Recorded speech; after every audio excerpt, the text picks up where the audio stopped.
Islam. Guess what? I'm back. No. I'm back. I'm recording right now. And so, like I said, we're gonna talk about things, right?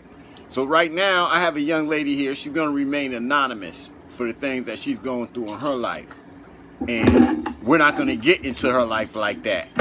But right now, she is going to describe what her life was like growing up in the United States of America, in the hood, with the people. So go ahead. You don't have to say your name. You can just say hi and go into your story how you want to go into it. I don't know. I think that you should ask me questions. Okay. So I'm asking her questions now, right? Okay. So just let's begin by you stating, like, what are your feelings about men in relationships right now in your life? Right now I don't have a relationship. I have friendships and associations. And as far as a union or something romantic, I think that it's very difficult because of societal views. And I think that the abuse of women has become normal.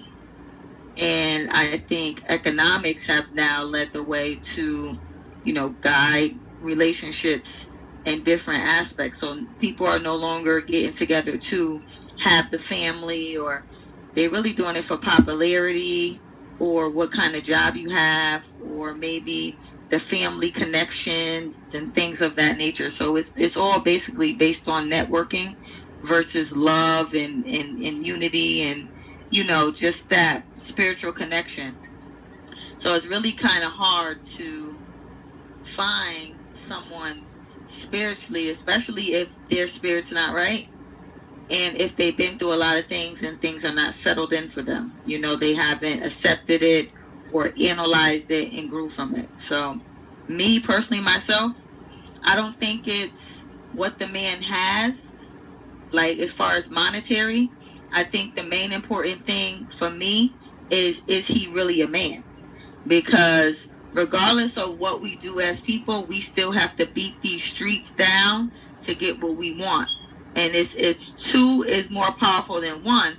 But if he's not a man, he's going to guide himself in circles where he's going to be susceptible to things that I don't think he should be. And that's going to break down the union, because now when you're talking to other men, or you are allowing people to influence you in other ways, you're not really sticking to your own interests. So in that aspect, I think it's almost impossible to build relationships with men right now until they come in on their own. And even if the ones that do, they still think they owe different groups. The Italians got their own group. The unions, they're doing things that they shouldn't be doing. It's all the control socialism. And I believe that the main target and the main threat, which some black men wouldn't agree, but is the black woman. Not because she's just a woman. I believe she's the main threat because they don't have the grip, no black male grip on her. The only thing that they have is the black man. So I believe that the black man is being used to I'm going to say the weak black man. Or if you want to label him black, because, the nationality thing is still up in the air, everybody's still trying to search for that. But the weak man is being guided by other weak men that's scared to lose their position. So with that being said, I'm not going to entertain any male that is not strong and assertive and willing to stand on his own 2 feet. I just can't, because you're not going to come in my home talking about what he said. Who's he? Because I don't want to hear it. So for me, there is no relationship because of the way socialism is going. Okay, so when you said I can't be number one. When you said networking, tell me what you meant by the networking when it comes to relationships. I mean, like basically agenda-based. It's no feelings behind it. It's what's best for me at the time and at the moment, because either I want to grow my assets or this person is in a position to pull me this way. So because we have lost significant ground to gaining things with dignity and respect and competing for things properly, people have done other things that they shouldn't have done to gain wealth or some type of monetary for themselves.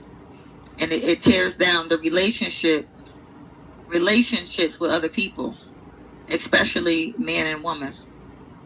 Some of this stuff is homosexuality. You know, some men have been in that way. They weren't necessarily like that, but they have done it. And then that brings on some type of psychological response that they think that they can overcome, and they don't. You know, because they unsold their bodies to another male that has power in some type of, you know, usually it's, you know, either a corporation that's really huge, or it's, you know, state or municipal. So, you know, it's just, you really can't trust the process. The process has no dignity anymore. So that network system is like really filthy. So what is the process that you can't trust? The process of if I'm competing for a contract, if I'm competing for anything that I'm able to do for money, I should never be approached sexually for it. I believe a lot of black men are being sexualized by other men and women in positions. It could be an indoctrination of slavery or whatever the case may be, but it destroys their marriages, it destroys their relationships. You know, they send younger women, you know, other families that, you know, are bonded together. They might send their young family member and people that have no control, or feel like they have no other reason or no other way out. They end up becoming susceptible to this behavior. And the guilt set in and the shame.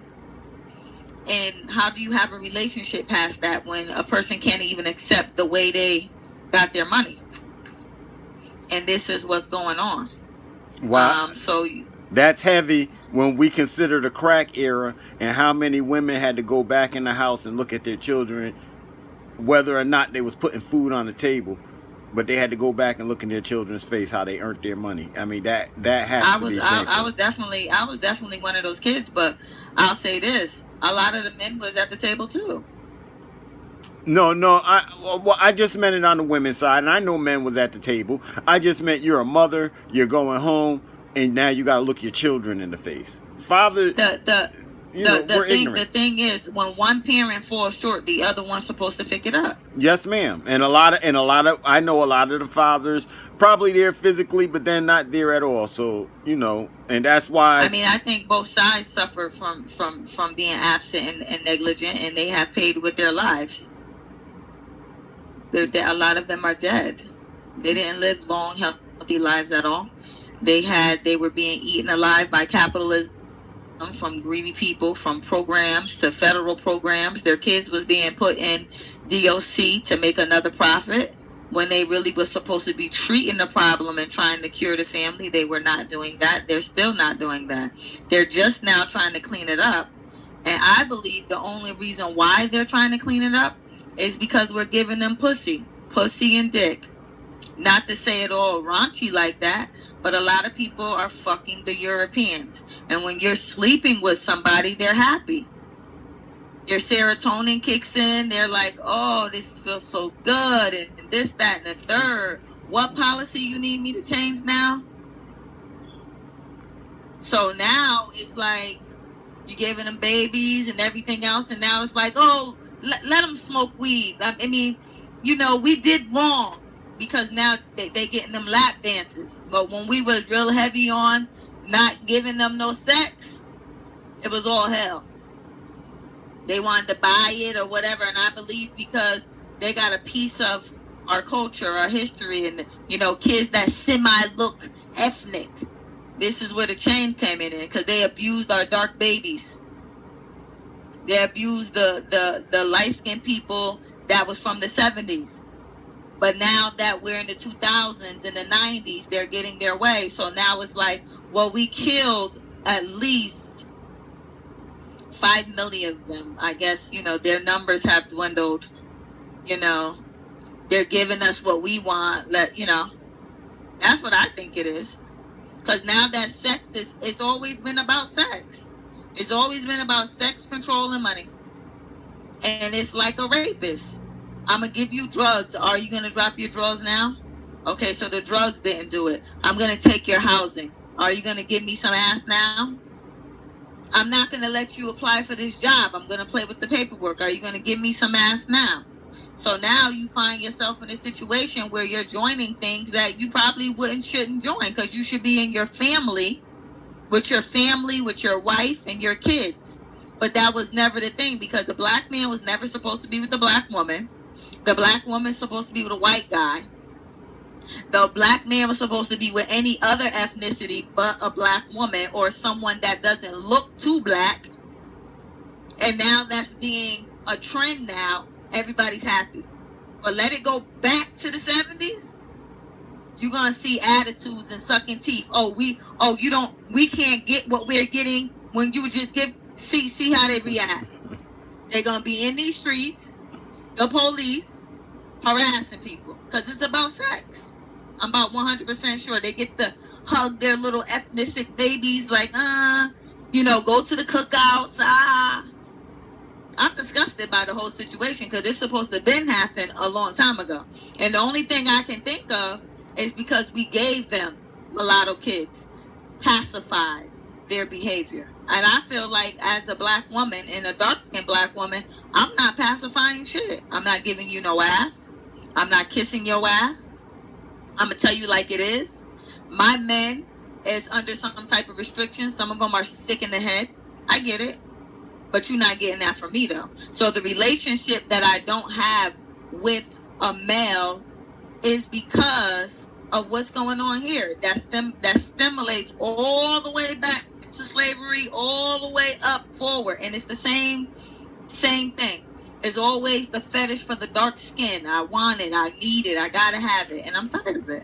Okay. I'd rather just be by myself. Okay, hold up. Okay, so I'm not giving y'all her name and stuff. She don't want to be known that way yet. But she's going to jump on the scene. When she jump on the scene, there's a problem coming. There's a real problem coming. And for me, the problem is, much less we haven't heard our voices. We haven't heard our women's voices about none of this. We're silenced. And those who could, we're not telling the pain and the hurt from the hood. So now that's what we're gonna bring out. You know what I'm saying? That's what I'm about. We're gonna talk about the pain and the hurt and how we fix ourselves, because she know I don't like calling us black, and she knows she shouldn't have cussed, but she did it anyways, and I'm gonna play it anyways. You know why? Because the women need to hear it. There's a whole bunch of little girls out there that, if I could save, I'm gonna save. And I keep telling her voice is gonna help somebody and want to save somebody. So tonight was the first time she gave up her voice. Thank you. I'm going to upload this to the YouTube, and I'll see you people later. Islamism. Peace and love, people.